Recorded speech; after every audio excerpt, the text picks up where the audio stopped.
Here's a wild lineup of Tayvis chaos to kick things off, so let's dive right in.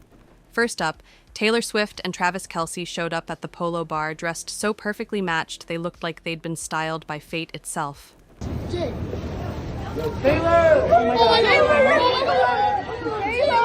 And next, makeup icon Pat McGrath revealed what it's really like working with Taylor. Apparently, she glows like a walking ring light. Not only does she understand so much about makeup and beauty and everything.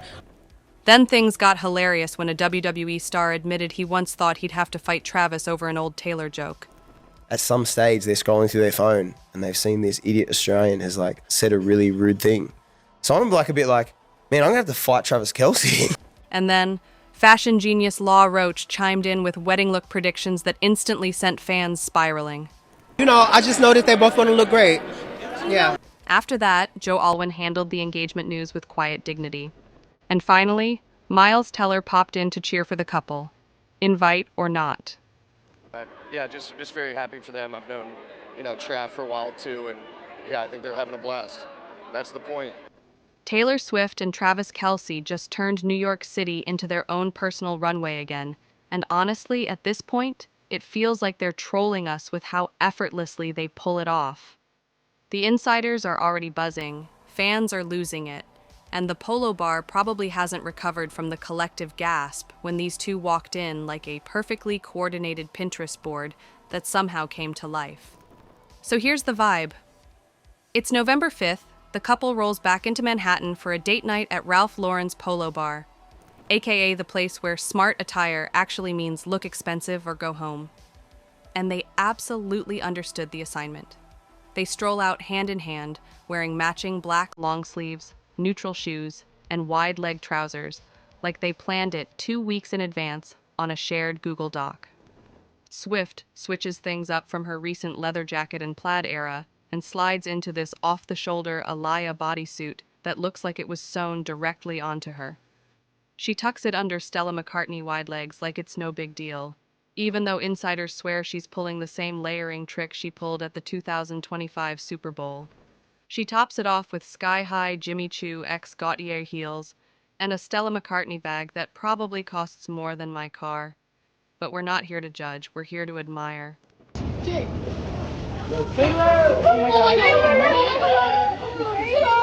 And of course, the jewelry.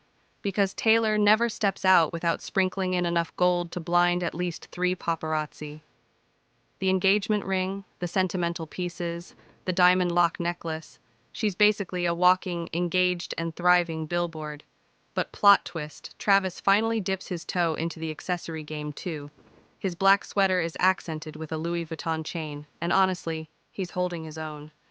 Insiders say their matchy-matchy outfits have mostly been a stadium thing lately, with Taylor coordinating from her suite while Travis wears his Chiefs jersey. But thanks to the NFL bye week, the universe finally gifted everyone some official couple content instead of those blurry steakhouse Instagram stories their friends keep dropping. But the universe clearly isn't done feeding the Tayvis frenzy yet, because the moment you think things can't get any more extra, along comes the makeup world's fairy godmother dropping commentary like confetti. Enter Pat McGrath, yes, that Pat, casually stepping into the chat to talk about what it's actually like working with Taylor. And honestly, it's giving I've witnessed divine light and survived to tell the tale. Insiders say Pat basically described Taylor as glowing harder in real life than the end of a lit cigarette, which is wild because most of us look like Wi-Fi routers blinking on low battery. And apparently even Pat, who has painted the faces of half of Hollywood, can't sum up the experience in one sentence. She tried to explain it on a red carpet, got overwhelmed, and it turned into a whole spiritual monologue about Taylor being inspiring, brilliant, makeup savvy, universe aware, you name it. There are too many words.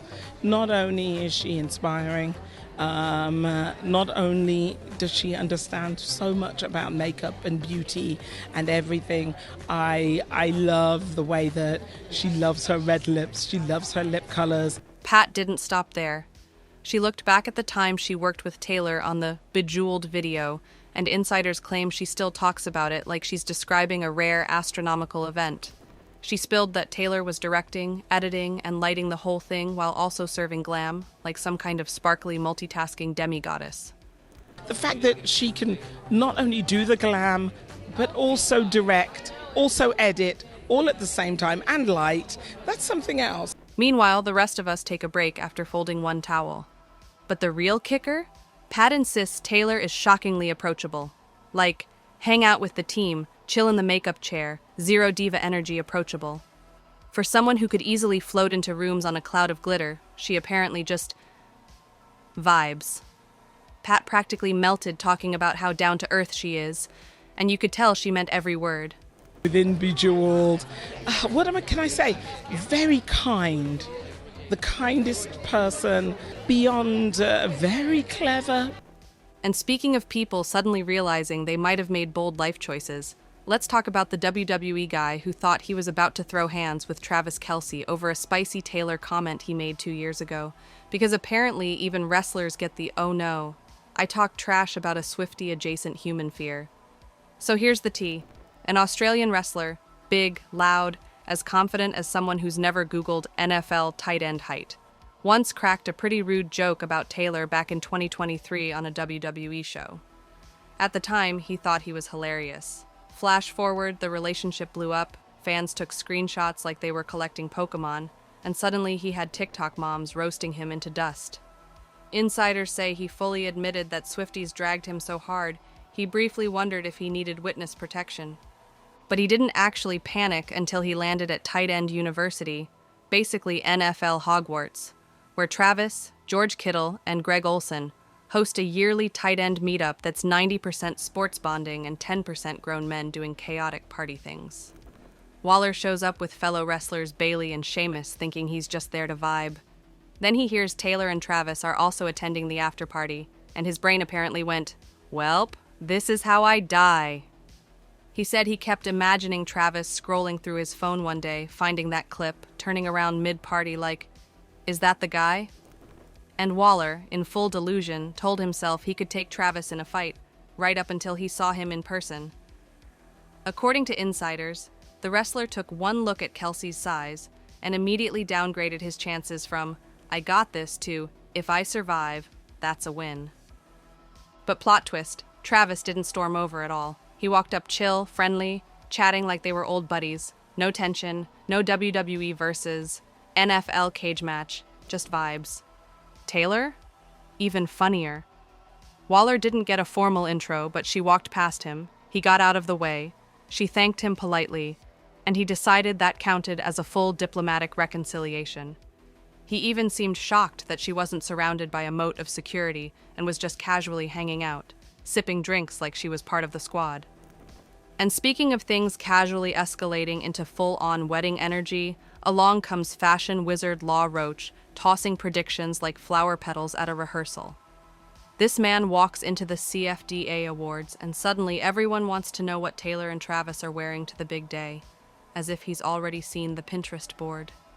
Insiders say Law didn't pretend to have the full psychic download, but he did drop enough hints to make people start sketching gowns in their heads. He basically shrugged like, "Look, I don't know specifics, but trust, they're both going to look insane in the best way." And honestly, he's not wrong. Taylor walking down the aisle, Travis standing there in some hyper-tailored fashion moment, the internet might simply melt. I don't have any predictions, and I just know that they're both going to look great. Yeah. Law's extra hyped about Travis's groom look because the two worked together for his GQ cover shoot earlier this year. Apparently, he found Travis so chill and genuinely nice that he fully understood why Taylor is head over heels. If the guy can rock couture and be polite, yeah, it tracks. Law also said Taylor's always been sweet whenever their paths crossed, which just confirms she's out here charming both Hollywood and fashion royalty without even trying. I got a chance to work with Travis, and he is so nice and cool, and I understand why she's madly and deeply in love with him. Meanwhile, somewhere across the universe, Joe Alwyn is basically choosing the silent mode lifestyle, like he's an iPhone on Do Not Disturb permanently installed by the factory. Insiders say Joe has been dealing with the engagement news the way British men deal with literally everything, quietly, politely, and pretending they're absolutely fine even if their soul is slowly sliding off the chair. Apparently he's emotionally grounded, which sounds like he's doing yoga in a field somewhere, but what they really mean is he's accepted that he and Taylor are ancient history. But at the same time, watching her move on in a way that's more public than a Times Square billboard has understandably stirred some feelings. And honestly, who wouldn't blink twice after seeing their ex trend globally with a ring the size of a planet? What makes it trickier is that Joe and Taylor's relationship lived inside Fort Knox. Those two were so private, they practically dated under a tarp. So now, seeing her run around in a full fairy tale romance that the entire world is live commentating feels like the universe switching the TV from muted indie film to Super Bowl halftime show. But here's the kicker. Joe has zero plans, absolutely none, to reach out or say congrats. Not a text, not a heard the news, not even a thumbs up emoji. Insiders describe it as practical closure, which is a very elegant way of saying he's not opening that emotional Google Drive again.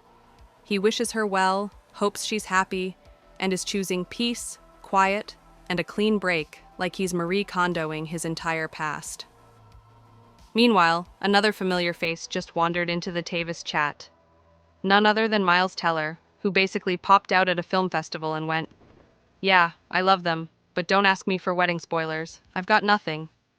Insiders say Miles kept it real and immediately clarified he's not sitting in on any secret bridal briefings, humming along while Taylor picks centerpieces. He doesn't even know if he's getting an invite, which is hilarious because the man was literally in one of her music videos and his wife played the bride in it. If that resume doesn't guarantee a +1, then the rest of us truly have no chance. I don't know. That is going to be, I imagine, one impressive wedding. But even without behind-the-scenes tea, Miles made it clear he's fully rooting for them. He's out here talking about how happy they look, how much fun they're having, and basically confirming that their whole vibe is main characters in a modern fairy tale.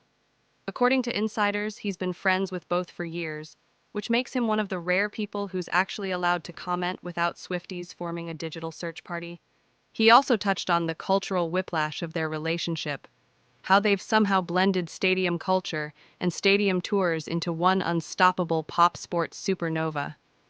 Fans are refreshing timelines like stock traders waiting for wedding details, analysts are predicting the event will break viewership records, and the world is basically treating them like the royal couple we elected by vibes. That's all for this video, folks. See you next time.